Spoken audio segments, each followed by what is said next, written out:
dushakisha imboga, indagara, ntabwo amatara yo kugurisha nayo gumanza ugaha abana bakanywa. Mu bice bigize zone y'Umutara kurwanya igwingira n'imirire mibi mu bana byabaye intego ya buri mubyeyi. Ni nyuma y'ubukangurambaga bwimbitse bwakozwe na Caritas ya Diocese ya Byumba ku bufatanye na World Vision. Ababyeyi batangiye gushyira imbaraga mu gutegura indyo yuzuye cyane cyane ku bana bato.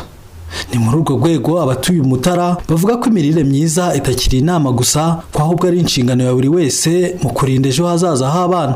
Umuntu ufite umwana muto wese ari mwirere cyane, ahanini niryo riranadufasha, na wa ushaka kuza mu mirire mibi ntabwo aboneka. Harimo ibikomoka ku matungo, ibirinda indwara n'ibitera imbaraga kugira ngo babone ubuzima bwiza. Ntabwo byose ariko biba bihenze, nk'ubu iyo udafite ubushobozi ugura indagara, ukagura dodo, ukagura ibishyimbo, iby'imbuto, inanasi, ikinyomoro kugira ngo abana bakure neza. Kurwanya igwingira ni ukubashakira imbuto, ukabahereza n'amata n'imbo, ukagomba kuba wayashaka. Kandi burya umwana iyo umwitayeho ntabwo igwingira ntabwo rijya ribaho. Turabarera rwose, nanjye ubu ndabafite ariko ni abana bakura neza, nta nubwo ngira abana be bagwingira. Mfite n'utwuzukuru ariko ntabwo tujya tugwingira, ntabwo tukigwaza bwaki.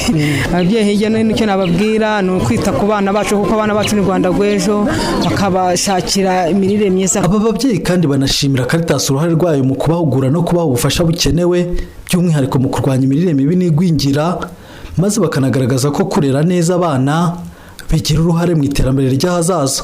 Caritas turayemera kandi iraduhugura nayo.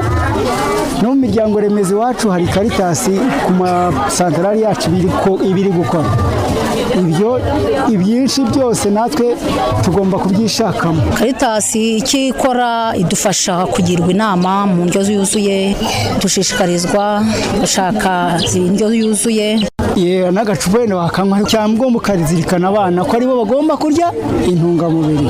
Kurera abana neza niryo terambere ry'ejo hazaza. Nyiricyubahiro Musenyeri Papias Musengamana umushumba wa Diocese Gatolika ya Byumba ashimangira ko igihe kigeze ngo inzego zose zifatanye zikorere hamwe hagamijwe gushaka ibisubizo birambye birinda igihugu gusubira inyuma mu rugamba rwo kurwanya igwingira.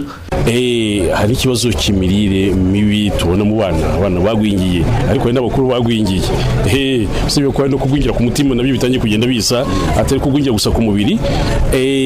Iki rero nacyo niba dukora ikenewe y'umuryango, kereko n'abana bakura neza, bazamuka neza.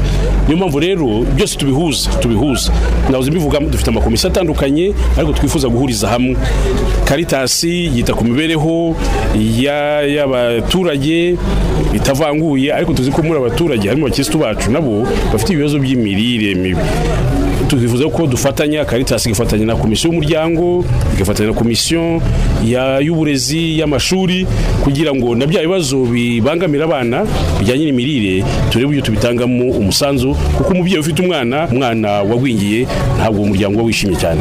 Niyo mpamvu rero twifuza gutanga n'ibisubizo bijyanye n'iyo mibereho y'abana. Indyo yuzuye mu mezi ya mbere ni ingenzi cyane, kuko iyo umwana abuze intungamubiri zikenewe hakiri kare bigira ingaruka mu mikurire ye no mu bwenge bwe.